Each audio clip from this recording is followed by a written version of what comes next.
What's up guys, and welcome back to another video. Today we're going to take a quick look at the eXtremeRate Joycon shells. I got these on Amazon.com and I got them to replace the lime yellow Joycon shells that I purchased for my Nintendo Switch. So what you're seeing here is these shells already on the Joycons, and this is how they look like. I want to say they came out pretty well. I really want to focus on three aspects in this video, and that's going to be the fit, the finish, and the functionality of the Joycon shells. So real quick, the fit is actually pretty good. You can see it here. Everything lines up pretty well compared to the shells that came on the original Nintendo Switch.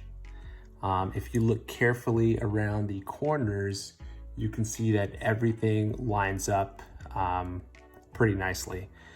There is sort of a lip around the middle portion and the front caps, so you can feel a little lip here, but I think that's pretty negligible when you're comparing this to the original Joy-Cons. As a matter of fact, I have another set of the original Joy-Cons here, and we can do a quick comparison between the eXtremeRates and the stock shells. So I have the red and blue that came on the original Nintendo Switch. And if you look, you can still see kind of a small lip here as well, but it's nowhere near as obtrusive, I guess, as the eXtremeRate Joy-Con shells. For the most part, I think the overall fit is pretty good. They're very solid. Once they're screwed on, nothing is loose. Overall, yeah, I would say the fit is pretty good. As far as the finish goes, the eXtremeRate Joy-Con shells have sort of a matte finish on them. You can kind of see from the lighting. I actually prefer that. If you compare it to the original Joy-Cons, the original Joy-Cons have a matte finish as well. I think it feels better to hold.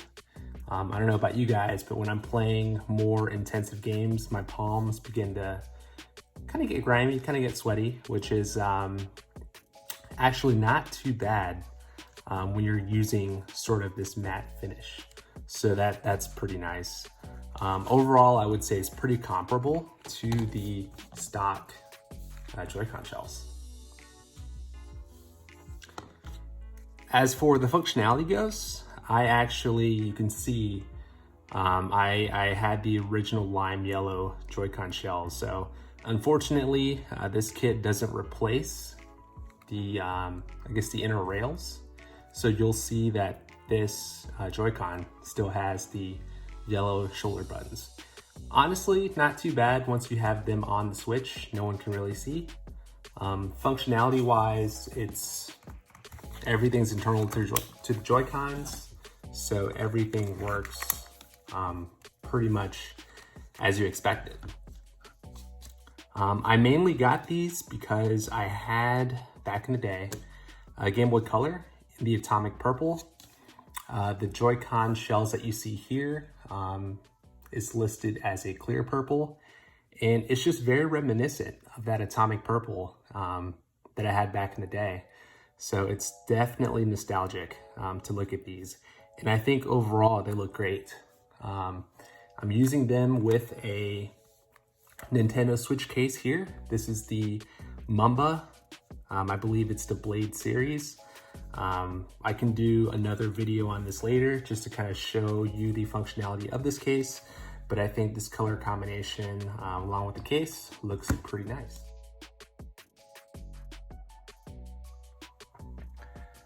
Really quickly, I also wanted to add that the kit also comes with these clear purple buttons. They actually still come attached to the molding tray, which is pretty neat. Again, the finish is also matte, similar to the Joy-Con shell itself. I opted not to use these clear plastic buttons because I like the contrast that the black buttons provide against the clear purple. And if you look here, that's how it looks like. I thought with the purple on purple, you really wouldn't have that much contrast to begin with. So I think this looks a lot better. Another item to note is the actual buttons, the X, Y, Z, A, B buttons. It's kind of really hard to see on the clear buttons as well. So that's another reason why I chose to keep the stock black buttons when replacing the shell. The kit also comes with this nice screwdriver attachment with some screw bits. It looks like it also comes with the Phillips screw bit, as well as the tri-wing tip bit that works with this screwdriver attachment. It also comes with what looks like some black Phillips screws and some replacement screws for the interior pieces, and then also some springs that work with the shoulder buttons. I ended up not using any of this because I was able to reuse all of the hardware on the original controller internals.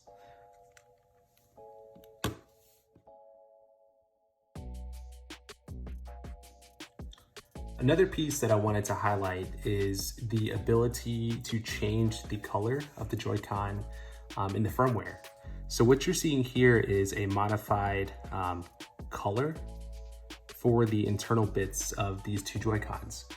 I was able to find a sort of atomic purple looking hex value online, and I used the Joy-Con toolkit to modify the colors of these Joy-Cons. So when you remove and insert the Joy-Cons, your switch will recognize it as well, which is pretty neat. All right, all. Thanks for watching the video. Please leave your thoughts down below and like and subscribe if you enjoy the content. Cheers.